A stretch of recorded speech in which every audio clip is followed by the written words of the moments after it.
直接喺你屋企陽台啊，都可以種花種草喎。中山石岐第4代住宅166方咧，實用面積超過200個方啊！全屋嘅空調都係交付標準。嗱，呢個客廳咧足成8米闊㗎喎，加埋出邊呢個陽台，總共嘅空間咧有成80個方啊，非常之誇張啊！層高咧係3.15米㗎，直接電梯入戶啊！嗱，呢邊嘅電梯井出邊嘅花園咧，全部都係你屋企專用嘅。啊，佢嘅呢個餐廳位闊度咧都成6米啊，非常之誇張。呢度都係一個陽台，嗱，書房啊或者做個客房都得。呢度有15個方嘅。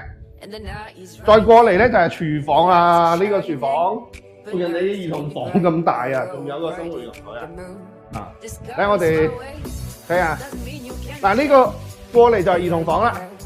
兒童房嘅話咧，呢個就超大，裏邊係大套間嘅，20個方左右啊。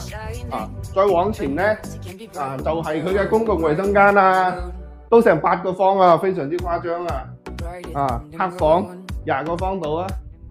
最厲害嘅係咩咧？主人房係雙衣帽間㗎啦，呢邊係衣帽間，呢邊依然係衣帽間。啊，成個主人房咧50個方左右。呢邊咧仲有個書房啊，真係好誇張啊！啲設計真係 very good 啊！就連呢個衛生間都成10個方，配埋浴缸俾你。成個主人房咧足有50個方㗎喎。啊，喺中山嘅石岐啊，第4代住宅166嘅面積，實用超過200個方，帶全屋嘅空調同埋裝修。中意嘅朋友過嚟睇睇。